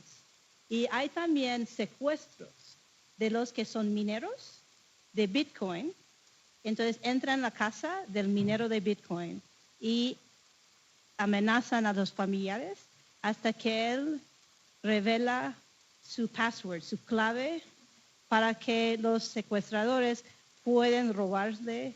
Y por eso ahora usted va a estas conferencias, ya los que son expertos en criptomonedas ya tienen como máscaras, ¿no? No quieren revelar quiénes son, porque esa es otra táctica de como robar el banco, pero con el mismo banquero, pero fue un banquero que fue minero de Bitcoin. Con eso pasa. Hay muchas. Sí, todavía hay muchas. Pero para dar oportunidad al doctor Pedro Trujillo, le hago 3 preguntas. Desde la comunidad civil, ¿qué acciones pacíficas se pueden realizar para prevenir y contener el impacto de los conflictos bélicos? Otra pregunta es, las guerras civiles de los siglos XIX a la fecha, ¿en qué categoría entran al no ser guerras internacionales ni terrorismos? A propósito de la simetría en conflictos armados, ¿cuál es el papel y la relevancia de la doctrina de la guerra justa?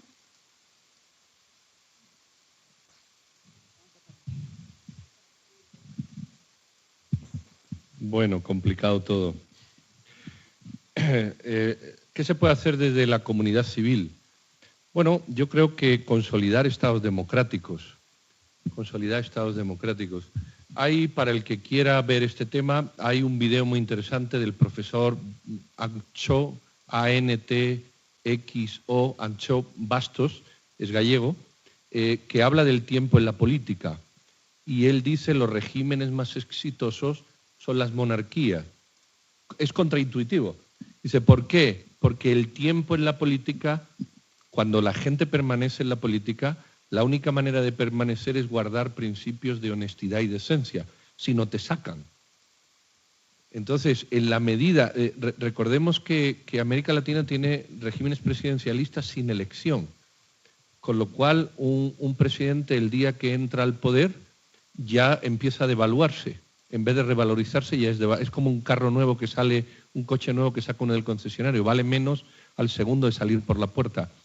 Entonces, ¿qué se puede hacer desde la sociedad civil? Conformar sistemas políticos que se revaloricen en el tiempo y hacer exigencias democráticas y división de poderes, quitarle poderes a los gobernantes de decisiones absolutas. Si ustedes se preguntan por qué Venezuela ha llegado a ser lo que es difícil de entender. Bueno, salvo que uno viva allí.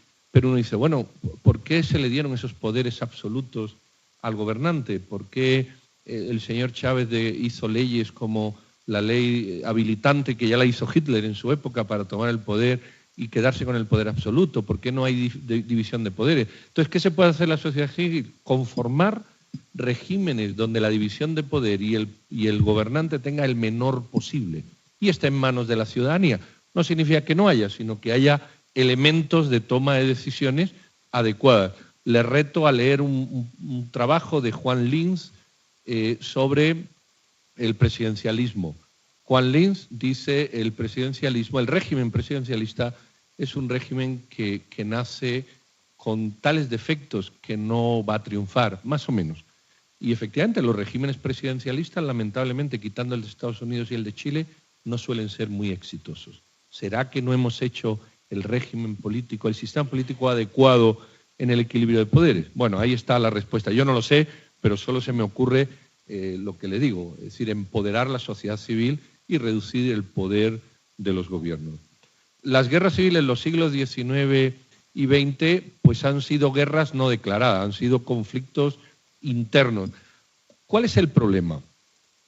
¿Cuál es el problema de estas guerras civiles? Yo lo aprendí de un colombiano hace tiempo, y es que el Estado reconozca el conflicto. Esto es importante y no lo hemos hablado porque no ha surgido, pero ahora sale. hay estados que no reconocen el conflicto. Sencillamente no lo reconocen. Y uno dice, pero bueno, si llevan matándose, miren Colombia, 60 años. Sí, pero aquí no hay ninguna guerra civil, aquí no hay ningún conflicto. Esto es un tema de lucha entre el Estado y una serie de... Da igual, le podemos denominar como queramos. Entonces, las guerras civiles como tales, por ejemplo, la Guerra Civil Española, una guerra perfectamente no declarada, pero entra dentro de los conflictos armados por los convenios de Ginebra, clarísima. Ahora, el posible conflicto armado de Guatemala, que duró 36 años, el de El Salvador, el de Nicaragua, el de Colombia, hay mucho que decir. Y es porque uno se mueve en un plano teórico de no aceptación del conflicto para evitar que los marcos jurídicos internacionales incidan en él. Es difícil, es difícil. Bueno, yo entrevisté a una persona, no bien en Washington, curiosamente para mi tesis doctoral, y me dijo, la discusión más grande que tuvimos para elaborar una convención contra terrorismo en Naciones Unidas, en una embajadora de Trinidad y Tobago, es cuando unos países se opusieron a la palabra ¿cuándo? Y yo le dije, bueno, ¿y qué importancia tiene eso? Dice, sí, porque la redacción decía el terrorismo asociado al narcotráfico, y hubo países como México que dijo, no, el terrorismo asociado al narcotráfico, no, eso no es una relación directa. Y Colombia dijo, eso no es una relación directa. Y entonces la redacción quedó, cuando el terrorismo esté asociado al narcotráfico, es decir, la palabra when, decía aquella embajadora, nos costó 3 días de sesiones, porque hay estados que no están dispuestos a aceptar que las cosas van unidas, porque eso tiene repercusiones internacionales de marcos jurídicos. Entonces, sí hay guerras civiles muy claras y hay conflictos internos muy perdidos, pero es ese espacio difuso de la discusión, y quizás Mateo puede ahondar en esto. Y, bueno, las guerras justas. Bueno, yo creo que San Agustín se la echó bien hace años y entonces es difícil ahora pelearse con él. Eso de las guerras justas, yo solo entiendo la guerra justa bajo el derecho, el principio de Naciones Unidas y del derecho penal de la legítima defensa. No veo otra. Y la legítima defensa está muy clara y aún así es muy difícil de abordarla, porque hay cosas que están clarísimas, pero no está tan claro en la legítima defensa cuando concurren todas las acciones para que el delito lo sea. Pero han venido ciertos actores que han inventado un concepto que supera la legítima defensa. Curiosamente lo tenía aquí apuntado y alguien me lo preguntó, y es la legítima defensa preventiva.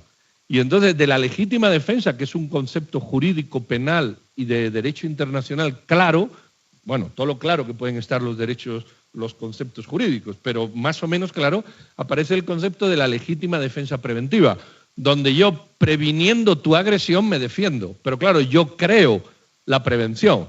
El mejor ejemplo es la invasión de Irak y armas químicas.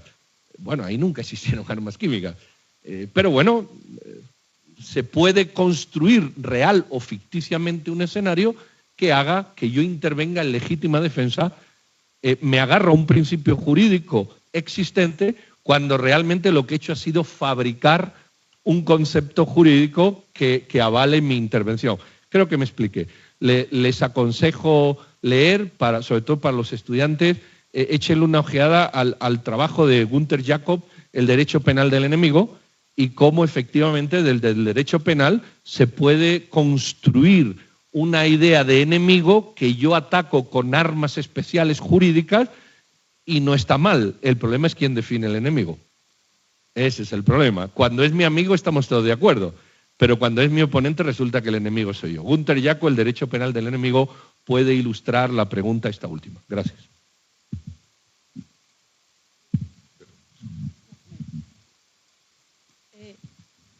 Para el doctor Mateo, si es posible considerar los conflictos y violencia causada por narcotráfico y crimen organizado como guerra, y qué papel juega el derecho internacional humanitario en este contexto, cómo utilizar las redes y las tecnologías y las TICs y flujos como contrapesos ante los delitos, la corrupción y la violencia. Otra pregunta que nos hacen del Centro Universitario de Los Altos es, ¿qué opinión le merecen las armas biológicas dentro del contexto del derecho internacional? Y otra pregunta para aprovechar. Sí, cuando un civil muere, es atacado durante un conflicto y ese muere, ¿cuál es la sanción que tiene el gobierno que hizo tal ataque?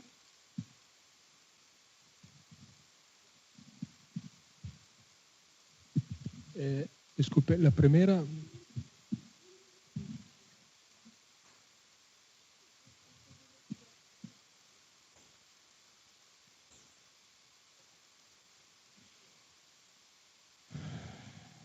Buena pregunta. Entonces, para que surja un conflicto armado interno a un país, hay que satisfacer, hay que existir unas condiciones. O sea, estamos hablando de un conflicto interno. Está reglado por el artículo 3 común de la Convención de Ginebra y el segundo protocolo adicional del 1977. Tiene un listado, una lista de elementos, o sea, el grupo armado organizado tiene que tener el control del territorio, un mando responsable. El conflicto, el crimen organizado, no sé si se puede considerar una situación de conflicto armado. Es una cuestión, yo creo, de efectividad. En el sentido que para considerar un conflicto, una situación interna como conflicto armado, hay que evaluar si, por ejemplo, la fuerza policial para el mantenimiento del orden no puede manejar la situación y el órgano político pide la intervención de las Fuerzas Armadas, por ejemplo.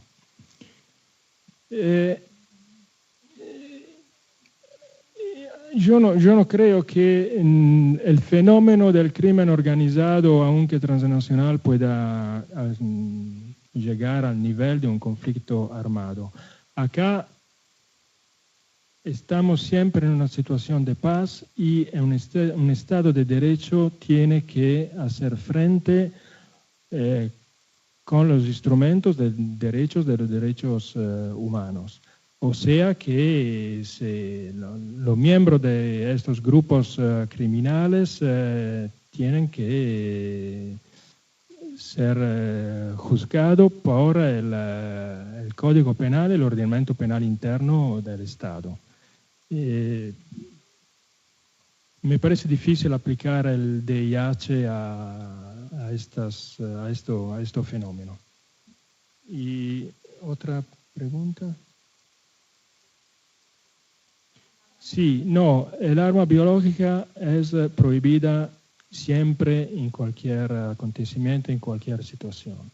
No conoce ninguna deroga porque el arma biológica, como el arma química, como el arma benéfica, realiza un sufrimiento no necesario, injustificado al enemigo. Así que tenemos textos convencionales que prohíben absolutamente el utilizo del arma química y del arma biológica. No se puede usar en guerra el arma biológica. El uso del arma biológica es un crimen de guerra.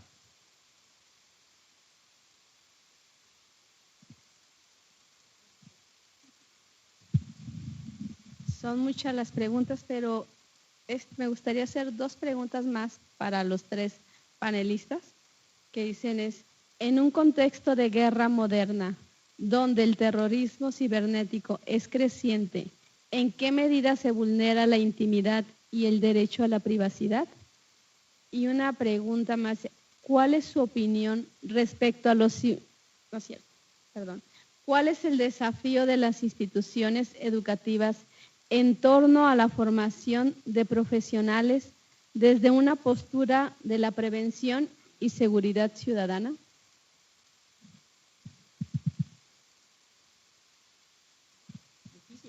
Voy a empezar, pero no voy a tardar tanto. Pues hay que distinguir en el tema de terrorismo y ciberespacio. Es el uso de grupos terroristas del ciberespacio. Porque también hay atentados en el ciberespacio pero en realidad si piensa que el fin del terrorista es de terrorizar, son más en actos en el mundo real. Y también tenemos un gran debate en Estados Unidos. Siempre, desde el 9/11, hay que equilibrar seguridad y privacidad. Y ahí es donde también hemos tenido muchos desafíos con el reclutamiento de ISIS por las redes sociales. Porque dejamos sin editar todos esos videos de decapitaciones. Tardó mucho que Facebook, YouTube y Twitter impusieron políticas de, en realidad, evitar que suben videos ofensivos. Pueden también ser sexuales o algo así, pero categorizar. Y todavía estamos en eso. El debate cuál debería ser la ley de derecho que tiene el Estado, sus servicios de inteligencia, en la privacidad de un ser humano que puede presentar. Y no es solamente en casos de terrorismo y criminalizado. El hecho de cyberbullying entre los niños, que han resultado con muchos daños, hasta niños que fueron tan acosados que se suicidaron.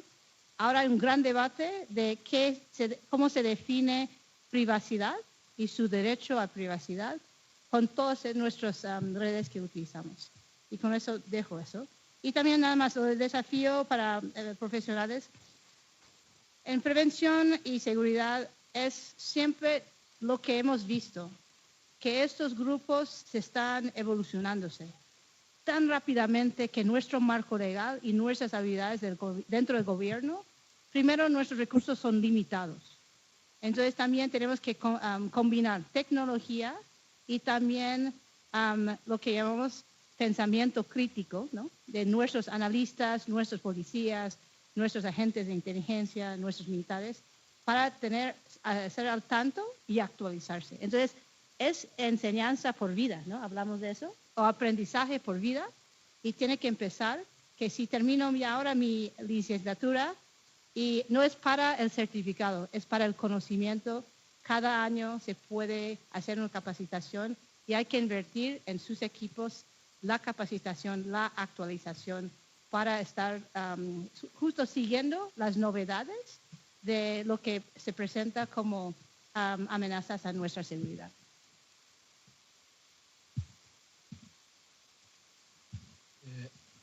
La cuestión de la segunda pregunta de la formación, no, la educación, ¿me la puede repetir, por favor?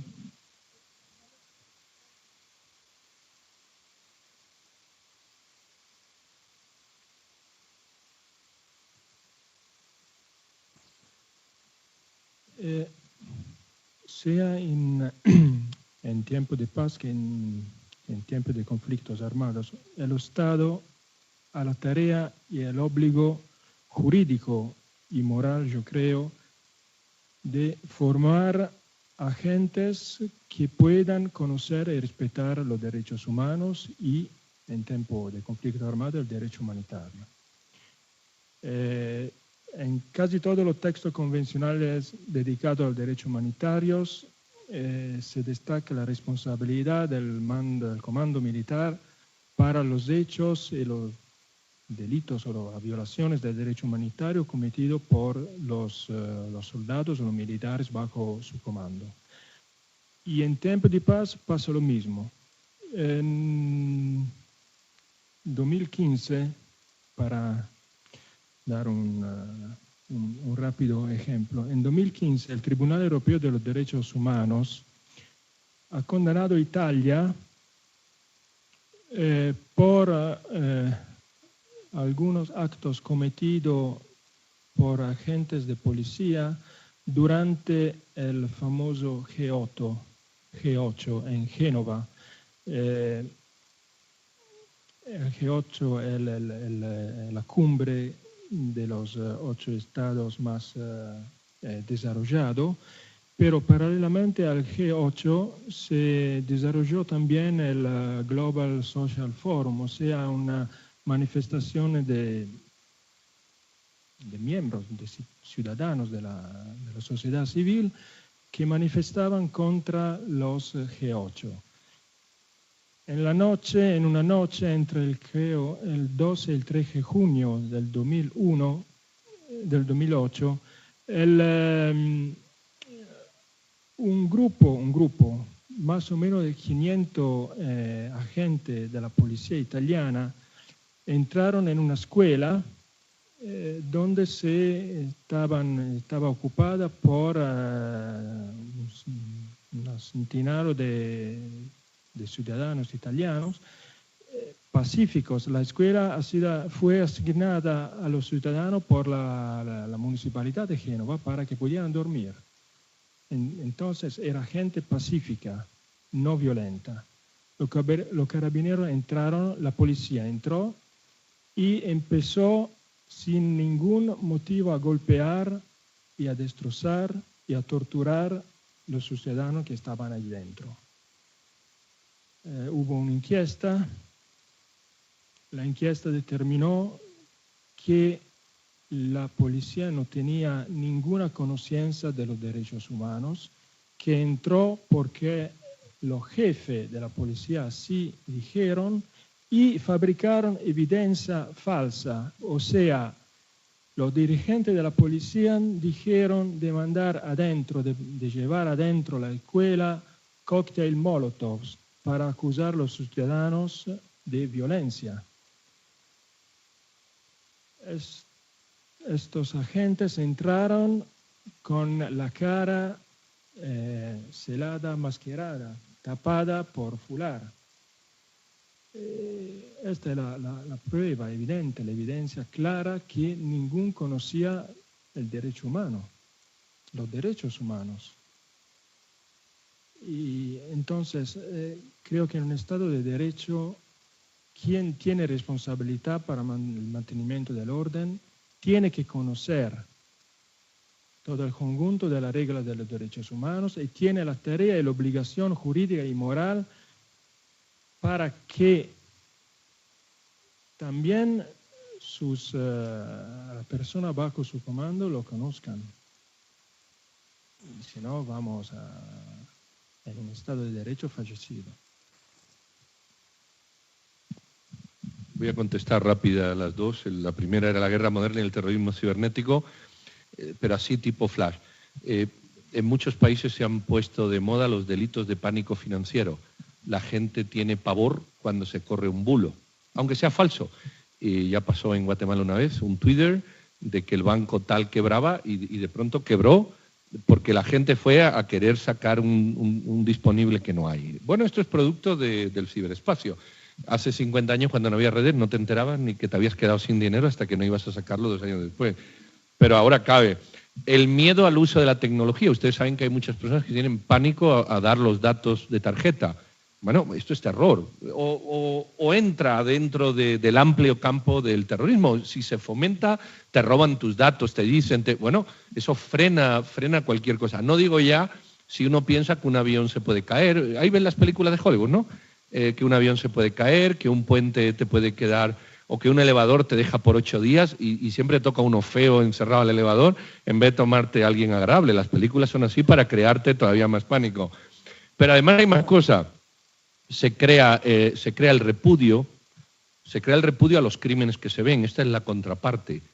Pero también aparece una aceptación y un conformismo y vemos videos violentos con una facilidad pasmosa que ya no nos turba. Entonces nuestro índice o nuestro nivel de tolerancia a la violencia crece, porque ya hemos visto degollar a tantos que, bueno, pues ese ya lo vi. Hay algo que le corte en el cuello además de lo que ya vi. Eso crea un índice de tolerancia muy alto para una sociedad que termina viendo que, bueno, le dio 2 puñetazos, pero es que eso ya lo hemos visto tantas veces. ¿Le hizo algo más o no? Es interesante este tipo de aceptación de violencia de nivel. Se ve natural. También está la psicosis de ser espiado. Yo tengo un amigo que va poniendo parches a todo lo que suena a cámara. En la computadora tiene un parche, el teléfono tiene otro parche. En la psicosis me van a ver, y esto también crea conductas psicológicas y de comportamiento. Y lo que a mí me parece más grave, porque hago periodismo, son las fake news. Las noticias falsas que se terminan vendiendo como verdadera. Y hay una cantidad de gente ilustrada que se las cree, eso es mucho peor. Hay una cantidad de gente capaz, formada, o sea, gente que no tiene poca educación, todo lo contrario, y se lo cree. Y entonces creemos que está pasando lo que nunca pasó y nunca ocurrió. Y esto crea comportamientos humanos. Lo segundo, que era el tema del desafío de instituciones educativas, justo con Mateo tomábamos ahí, no tomábamos nada, ¿verdad? Nada, no nos habían ofrecido nada, entonces no tomamos nada. Es mentira, sí nos ofrecieron de todo. Pero estábamos ahí platicando y Mateo, por ejemplo, es un hombre civil, es un abogado, dedicado a temas de seguridad. Pero ¿cuál es el colectivo de personas civiles dedicadas a materia de seguridad? Casi nadie. La seguridad no es rentable. Los abogados se dedican a derecho penal, administrativo, los politólogos a hacer grandes políticas públicas y planes, pero en materia de seguridad se dedican 4 gatos. No existe. Y la esencia del Estado es la seguridad. Oigan esto, el Estado se organiza para dar seguridad. Esa es la labor principal. Y resulta que los ciudadanos lo que menos sabemos es de seguridad, porque en las universidades no hay un eje transversal de seguridad. Y dejamos la seguridad en manos de otros. Y eso es gravísimo. Hay, por ejemplo, sustitutos, las APP, esta de los teléfonos, denuncie el crimen, colabore. Bueno, eso genera inercia de yo me tengo que preocupar por la... Denuncie, llame. Ustedes ven en países europeos como alguien está robando y la gente... Y en Estados Unidos, y la gente lo detiene. En otros sitios la gente echa a correr para que no le roben a él. Son comportamientos distintos en función de la responsabilidad que uno asume. La seguridad es de todos y somos todos. Y finalizo con esto. Creo que hay que hacer políticas públicas de acercamiento a las fuerzas y cuerpos de seguridad del Estado. Salí aquí. La policía al final es tu vecino y el coronel del ejército es tu vecino. No son esos, no, son los que tienen esa parte. ¿Por qué aceptamos al médico, al abogado, al contador público y al policía lo vemos mal y al militar lo vemos peor? Porque, bueno, hay procesos históricos, ¿verdad?, que acompañan eso. Mi papá me enseñó desde pequeño, y yo ahora en Guatemala lo intento promover sin éxito, pero mi papá me enseñó de pequeño que cuando uno entraba a una tienda de comidas rápidas o a un bar de carretera, a un sitio de estos de autopista a tomar café y veía a un policía, siempre había que pagarle el café. Mi papá me enseñó a mí eso. Y yo una vez lo hice con mis hijos en McDonald's, vi 2 policías y le dije, miren, mis hijos y yo los invitamos a desayunar. Aquellos policías pensaban que le iba a pedir algo, ¿no? No, los invitamos a desayunar. Y me miraron como diciendo, ¿por qué? Yo dije, bueno, porque ustedes llevan toda la noche velando por nuestra seguridad y lo menos que podemos hacer es invitarlos a un café y darles las gracias. Ese tipo de políticas públicas de acercamiento es muy importante, sobre todo en países latinoamericanos, producto de conflictos que hemos separado. En la medida que hagamos convergencia, supongo que las cosas irán mejor. Yo ahí ya no me meto.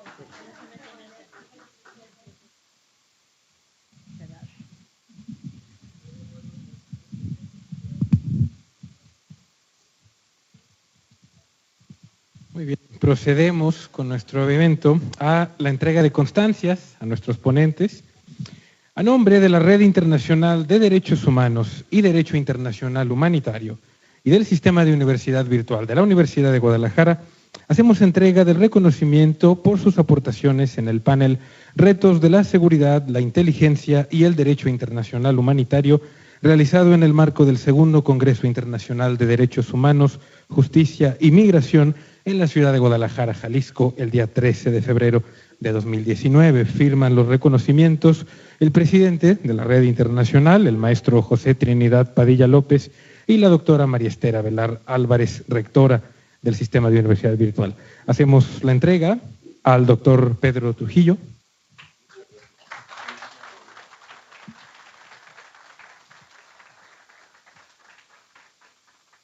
Agradecemos también al doctor Mateo Fornari.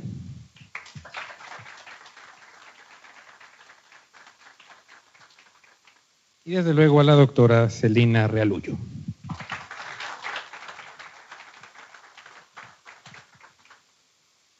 Contribuir a los procesos de justicia y paz en América y en el mundo es uno de los desafíos actuales. Por ello, el esfuerzo conjunto entre las instituciones para el fomento de la investigación y la formación de profesionales especialistas en derechos humanos garantiza el logro de nuestros objetivos. Agradecemos a las personalidades del Presidium y a todos ustedes por su asistencia, desde luego también a quienes se conectaron a través de videoconferencia en todos nuestros centros de la red, y es hora del fotografía. Que tengan una excelente noche. Muchas gracias.